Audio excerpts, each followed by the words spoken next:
শ্বশুরবাড়ি যাওয়ার কথা শুনলে তার চোখ দিয়ে পানি এসে পড়ে। মনে হয় কান্না করে দিচ্ছে কেন জানেন? একবার গিয়েছিল ঈদের সময় আমাদের বাড়িতে যাওয়ার পর ১৬ ঘন্টা লেগেছিল তার যেতে। এজন্য তখন থেকে তার শ্বশুরবাড়ির কথা শুনলে মনে হয় চোখে পানি এসে পড়ে। শ্বশুরবাড়ি গেলে তো ঈদের সময় হ্যালো এভরিওয়ান আসসালামু আলাইকুম।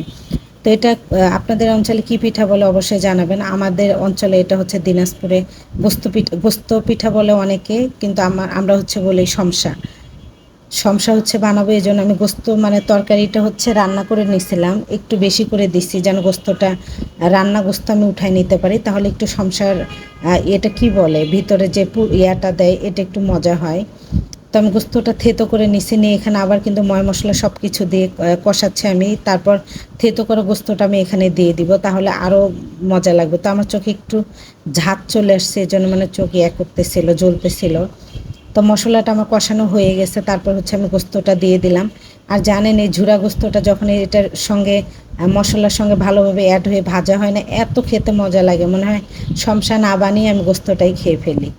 এরকম আমাদের বাড়িতে যখন যায়, আমার আপু বানায়, আমার মা বানায়, তখন মনে হয় যে গোস্ত আমি মানে খাই আর একদিক দিয়ে হচ্ছে পিঠা বানাই, এরকম একটা অবস্থা। তো আজকে আমাকে পিঠা একাই বানাইতে হবে, দুইজন হলে ভালো হয়, যে আমি একজন বানাবে আর একজন হচ্ছে তেলে ভাজবে, না হলে ওটা এটা কি হয় যে মাঝখানে হচ্ছে পিঠাটা ফেটে ফেটে যায়। তো যাই হোক, আমি আস্তে আস্তে বানানোর ট্রাই করতেছি। শ্বশুরবাড়ি যেতে তো সে ভয় পায়, যেহেতু আমাদের বাড়ি অনেক দূরে, এজন্য। তো আমি ডোটা তৈরি করব কিভাবে সেটাও আপনাদের সঙ্গে শেয়ার করব। অনেক হচ্ছে রুটির মতো করে ডোটা তৈরি করেন, ওইটা কিন্তু আমার কাছে খেতে ভালো লাগে না। আমরা হচ্ছে এইভাবে ডোটা তৈরি করি। পানির ভিতর হচ্ছে সয়াবিন তেল দিয়ে দিলাম, লবণ দিব, আমি কিন্তু এখানে মশলাও দিব।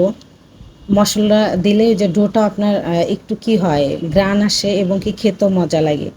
আমরা এইভাবেই বানিয়ে অভ্যস্ত, আমি জানি না আর মানুষ কিভাবে বানায়। তো আদা বাটা দিয়ে দিলাম, আর দিয়ে দিলাম হচ্ছে জিরা, আর দিয়ে দেবো হচ্ছে হলুদ।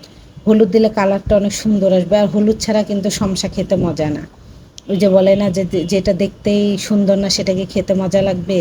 তো একটু আমি খুন্তির সাইড দিয়ে এটা হচ্ছে ভালোভাবে মিশিয়ে দিব। আর তেল দেওয়ার কারণ হচ্ছে তেলটা দিলে ডোটা আপনার হচ্ছে মানে তেল দিতেই হবে, মানে ছোটোকাল থেকে এরকমই দেখতে আসছি। তো আমি চালের গুঁড়াটা দিয়ে দিছি, দিয়ে হচ্ছে ভালোভাবে এটা চালের গুঁড়াটা সিদ্ধ করে নিতে হবে। তো আমি যেহেতু একা ভিডিও করি, এই জন্য আর কি সিদ্ধটা ভালোভাবে দেখাতে পারলাম না।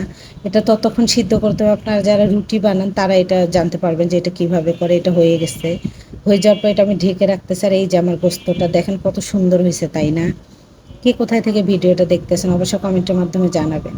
ভালো লেগে থাকলে লাইক কমেন্ট শেয়ার করবেন, আর যদি ভালো না লেগে থাকে দেখতে দেখতে একদিন ভালো লাগা থেকে ভালোবাসা হয়ে যাবে ইনশাল্লাহ।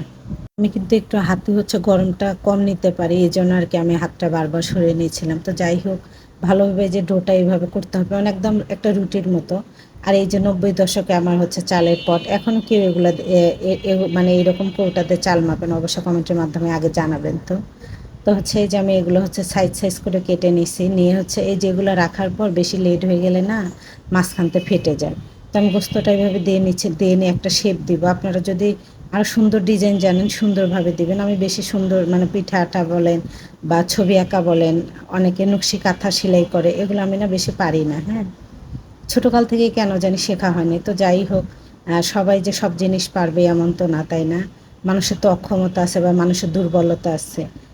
মানুষ যদি একটা মানুষ যদি সব কিছু জানিয়ে ফেলে তাহলে তো হয়ে গেল, আর মানুষ কি জানবে? তো আমি একটু বাদ দিয়ে রাখলাম যে যারা আপুরা জানে তারা তো জানে।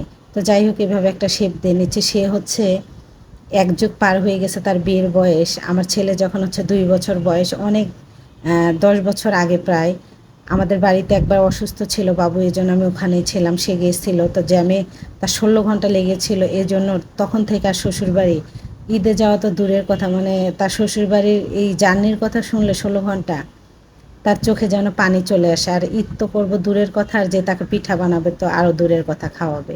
তো যাই হোক, এই যে আমার পিঠা হয়ে গেছে, আপনাদের ভাইয়াকে সামনে দিলাম বানিয়ে। আর দুইটা হচ্ছে ফেটে গেছে কেন, আপনাদের হচ্ছে ইয়াসিন বানাইছে তো এই জন্য। তো যাই হোক, সবাই ভালো থাকবেন, সুস্থ থাকবেন, মাঝে মাঝে হাজব্যান্ডকে এভাবে পিঠা বানিয়ে খাওয়াবেন, দেখবেন হাজব্যান্ড কিন্তু হ্যাপি হবে, তাই না? আল্লাহ হাফেজ।